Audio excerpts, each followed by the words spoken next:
One thing I'm going to be looking for here, and we say this every single time we watch Epsilon, it's going to be Tommy with the sniper. It's going to see if he's got one on now, just before we go on to the attacking squad. No, it looks like they're going to play a little bit different. Let's go back on with TCM. Jerd's going to be rocking that sniper there. It does see somebody not going to convert, though.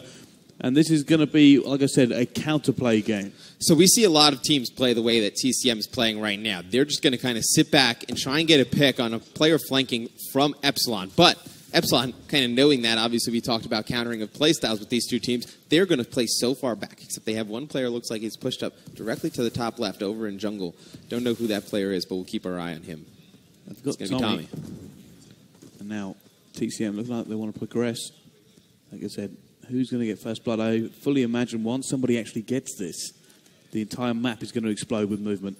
Yeah, you usually never see an uncontested plant over here. And Tommy trying to put pressure on the flank. Moose is going to be able to take him out, and that is a huge first blood for TCM. If they're able to win this offensive round, this has ramifications for the entire match. It's going to put them in a great spot to win, and Mad Cat hits an unreal shot on Jerd right there to even it up. That's a huge play.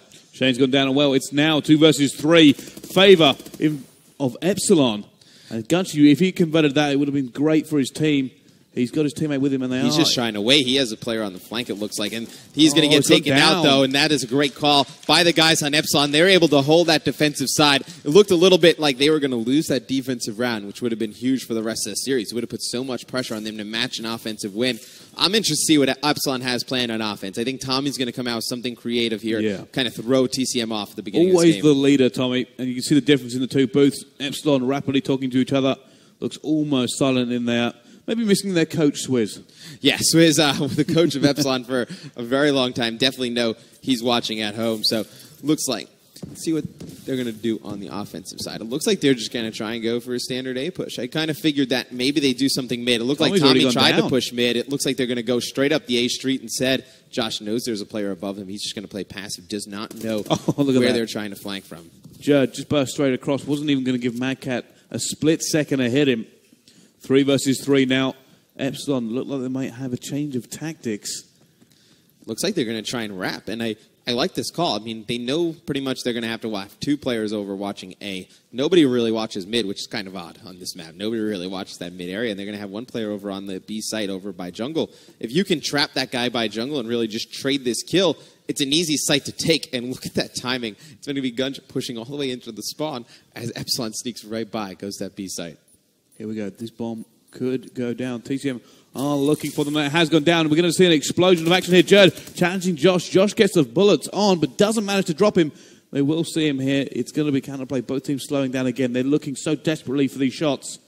This is a fairly easy bomb site to hold once you get bombed down. The difficulty is getting in there and actually getting bombed down, but that's a huge first intro kill there by Jerd. Swanee, he's going to pick up Gunch on the outside. Now we have a 2-on-2. It looks like there was 1 player on bomb. He's taken out, and that's an absolutely huge round for Epsilon. It puts all the pressure on TCM to win an offensive side. Yeah, I mean, they just seem very, very clicking at the moment, Epsilon. You saw Swanee there. He just came in. Very, very easy for him to pick up those kills. Yeah, it's really odd because you would have said coming in, looking at the series they played the entire weekend, that TCM was the stronger team. They've been rolling through everybody. Epsilon, they've had some close games. Yeah. Throughout the series, they've dropped a bunch of maps. But in this series, it looks like the players on Epsilon have really turned up. I think they kind of got excited for this moment, against these players and this team with all the rivalry and history. Definitely think they've turned up in the moment. Well, we're on board with TCM right now. Maybe being a little bit more aggressive this time around. Gunchi holding fire. Moose pumping grenades down, maybe trying to give his teammates a little bit of thing, but Tommy will take down Jerd. And that was a massive kill for the Epsilon team. And now, second player gone down. Because now they know the bomb's down over on A. They know they were trying to get bombed down over there. So you pretty much can flood that A site. There's 1 player for Epsilon who's pushed all the way up this street, and he's going to be able to make a play if Shane comes out of yellow. So Shane's trying to trap down here. I don't think he knows it. Maybe he really doesn't know. He doesn't know that player's there. That's Tommy. Tommy's able to pick that player up. They're able to trade the last one. That was a great spot by Tommy. You kind of saw Shane was trapped, didn't know he was trapped. He either came up those yellow steps and got shot from that roof, or if he would have ran around towards that dome area, he would have got taken out in the back by Tommy. So great setup right there from Epsilon. Yeah, Epsilon just seemed to have this ability to just cover all angles and set. They baited a trap for them. Tommy, I mean, he could have lost that gunfight, but it would have 100% been traded away. Absolutely. And then this round becomes even bigger. Epsilon, they really have kind of house money to play with. Up the Rio, you don't expect to win an offensive side. You can kind of throw any strategy at the wall at this point, and it looks like they're rushing players. Nades. Yeah, and they're rushing players up the middle towards B. You have one player on the flank. You have him highlighted. That is Tommy. He's trying to make a play. He's actually going to be taken now. You have other players pushing over towards that B site now. Looks like that's the one they're going to try and attack. Epsilon, TCM really need to convert against Epsilon. Gunchy will outshoot there. Swanee and Josh left though. Swanee will pick up one. Looking for the players swarming in. His teammate will pick up two. Now down to a 2 versus 2. Swanee looking for the players. Going to see Jerd. Ex-teammates for a long time. Who is going to win this gun battle? It doesn't matter. It's a bait and switch. Shane comes round. Josh now in a 1 versus 2. Perfect teamwork right there out of Shane and Jerd. That bait and switch. Swanee had Jerd dead to rights. Now it's going to be Josh left in a 2v1. You know, that's the perfect teamwork we saw out of Jerd and Shane. They've been playing with each other forever. You'd expect them to make those type of plays. There you go. This is the difficult scenario, X. If he goes for a plant, he could be vulnerable. And he has got a decent amount of time. He's going to be seen, though, and down he goes. Jerd will get it. And TCM finally able to breathe a sigh of relief as they get a point on the board. So they're able to get a point on the board, kind of clear the air in the room, lighten everybody's mood a little bit. But yeah, you see Shane visibly relaxed there. Right, but looking at it, realistically, they're still going to need to counter that offensive win by Epsilon with one of their own. Otherwise, they're not going to be able to win this map. They need to win this offense. I think the biggest thing about that is TCM maybe feel a little bit of relief that it's a mental game, and they may just be able to be a little bit quicker. Well, yeah, just to get that first round on the board, it's huge for your mentality, but I mean, everybody knows how the map plays. That would have been a huge first pick if Shane was able to get it. Everyone knows how the map plays. You pretty much have to either force action up the middle or on a flank and then try and win an offensive side that way. And that first blood by Moose is huge. They need to take advantage of it. They had first blood in the first round as well, and they didn't win that one. So you're going to need to see them actually take that first blood and use it to their advantage. There we go. Jerd looking for a play. I think you can see Swan in the background. He is going to get that on. Moose will get a kill as well now a 2 versus 4 for Epsilon. This is looking very promising for TCM here. Now, Jerd frantically moving around. I'll be honest with you, Jerd is starting to make me dizzy with how quick he goes. He is hunting for these kills. He knows there's a player behind here. He's going to be able to take him out, trade that one, and it looks like TCM able to counter that offensive round. So now things get interesting. I feel like Jerd's got into predator mode there. He was just moving at the speed of light. Right, now things get a little bit more interesting because they counter that offensive round with a win. So now we're about even because now they go back to a defensive round. Now the pressure's back on Epsilon to take another offensive side, which it's extremely difficult to do. You would think this is going to go back to a 3-3 scenario, and we're going to be about even. Yeah, I think we're going to a 3-3 here. I mean, like I said, there was a difference in the TCM team, and you actually felt it then when you were watching them. Now on board with Mad Cat, he's actually going to play very, very passive as well. I might switch to someone being a bit more aggressive. You know what I would like to see right here? I would like to see Epsilon kill the player in the back on the A side. That's going to be Shane. If they can take Shane out, instead of just sitting on that A bomb... Shane taking him nice down. Pick. If they were able to kill Shane right there, I love the push of just going straight through that A street and getting behind because then you kind of flip sides of the map because at that point the defenders are coming towards the attacker spawn. You're going to take the defensive side and you can pretty much play from the favorable spawn. Mackay in a 1 versus 3. TCM on the hunt. This is not a good scenario for him. Doesn't have the bomb. He's going to have to look for it. I think Gunchy's going to see him. He goes for the shots. He is going to pick that one up. Will it be traded away? TCM are putting shots down. Matt Cat's alive. Not able to turn and burn. And it is all evened up. And suddenly we have a game on our hands. He stayed alive for way too long. But I could definitely see this coming. 3-3. Yep. Definitely TCM evening it up. Now, for the rest... Jerd is making some serious moves. No, Jerd's making some serious plays. I mean, even in the hard point, I mean, he was phenomenal. Just couldn't get that win for the team. But now it's going to get down to, who can catch up one more offensive round. When you really look at it, you just need to win one of the next offensive rounds you have. If you're able to do that, you're pretty much solidified this map. Let's go on board with King Jerd here. He seems to be a very influential factor. Let's see what he can do. He is actually slowing down. Oh, we could see a player here. I don't know if he was peaked at all. Very, very passive between these two nades coming in. He's going to go challenging. He's going to get taken down by Tommy. Went for the risky move to push him. And just wasn't able to get his gun back out in time. I don't mind that push alone because it's so difficult to win these rounds on offense on this map that if you have a chance to get a first blood like that, you got to take advantage of it. You know a player's there. You know you can challenge him. You might as well try. And that's going to be a quick defensive round win for Epsilon. Now, going back to offense, something different. It's all we're asking for, Bryce. Something different. We see him. They tried to go towards A fast. They tried to go towards A slow. Haven't worked. The one round they got, they actually went toward the B. They rotated back. I think they're a little bit worried about. I mean, Tommy's probably going to go for another flank again. He's been very aggressive. He's with his been pushes. very aggressive up the middle of the map. The other issue they're going to have is Swan.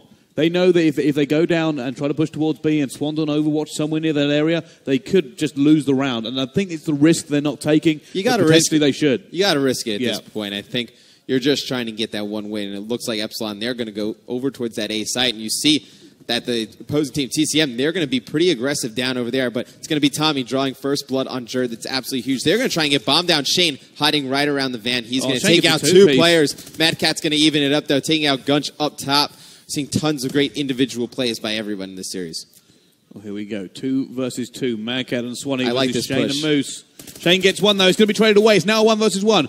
Moose versus Mad Cat. And they're going to see each other, and Moose will win it. And you can see Mad Cat was disappointed he wasn't able to pick that one up 4-4. He got heated up in the moment. Yeah. After he got that one kill, he had a ton of time. He could have, gone back to that mid-cut and kind of got lost on the map, so to speak, had Moose kind of searching. And I think Mad Cat, in the heat of the moment, really, you get those juices flowing. It's a grand finals match. You kill one, you know where the other player is. You want to hunt him down. He got a little bit too caught up in the moment, tried to challenge that. If he would have went away, kind of changes the entire dynamic. I don't know whether he was expecting that player to be somewhere else than he was. Maybe he was just trying to move away from the trade. I'm surprised Moose kind of charged up. He was behind that head glitch. He ran out there open with an assault rifle. Very difficult shot to hit. We can see here. Let's go on board with TCM on the attack once again. Epsilon have actually stacked B this time. So Jerd is trying to plant the bomb on that left-hand side of the truck because you can't be seen from this back rock. And also, you can jump in the back of the attacking spawn, and you can actually see the bomb from that top rock. So you can have a player sit back there and watch it from a distance and call out to the team if there's other people coming. Oh, here we go, Moose. Just looking, making sure nobody comes through that mid-card. Still, 4 players up from both sides. Epsilon have to make a move. They can see one now. Both 2 members of TCM picking up kills. And this is where it gets dangerous for Epsilon. The time is running out. When you do that slow of a push, you start to run out of time. And you can't check every single corner. You have to just go for it. And there is going to be another round to TCM. What a comeback. Yeah, the TCM mounting a large comeback. It all started with those offensive wins, though, and they get another one here. And you saw the player behind Moose. He was sitting on the back rock watching that bomb. That's a great spot to plant. You can have a player sit underneath that yellow rampway down there and just kind of just lay there. And then he can get the call out if the bomb is being defused and whatnot, and he can come out and challenge. You don't have to play sight. This is what I thought was a great play. Epsilon, TCM went passive. And Epsilon, there's 2 choices. You either go straight in and try to get it as soon as that bomb goes down, knowing that player will be moving, or you try to pick up a few kills first. Epsilon went for the latter, and the problem was they waited a little bit too long to make their move. However, first blood here for Tommy. Epsilon's whole offensive game plan relies around Tommy being able to sneak and flank and get those kills. Getting that first blood is huge. They're going to pick up another one. Looks like they're going to be able to win this round. Just phenomenal gun skill out of them. It looked like TCM just tried to get on that fast push. Flanker's going to be killed. 5-5 round 11. I love this stuff. Well, who's going to take this one? It's pretty much anyone's game here. Both teams have won offense and defensive rounds. These rounds are great because you find out so much about your teammates and who really has it and wants to play in these games and who doesn't. I don't want to say it's easy, but coming into a round of 16 match, a quarterfinal match, there's really not a lot of pressure, and you can you have a clutch situation and it really doesn't get you like a grand finals match. And a lot of players say they're big-time players, but this is really where those prime-time players show up. Well, TCM on the offense. They have won these rounds before. Can they do it again? A lot of nades going out here. Sometimes you see teams in this situation just pull off a completely unorthodox tactic. However, bomb down. It will be advantage to TCM. It's now 3 versus 3. Players from both teams are going to close in. I think TCM might go passive again. What I don't understand here is Epsilon, they're going to flood the site from the front. I think the best way to do it is to go on the flank. I think they have a lot of time to work with. They have 30 seconds left. They shouldn't really rush this. There's going to be one player on the bomb. I don't think he sees.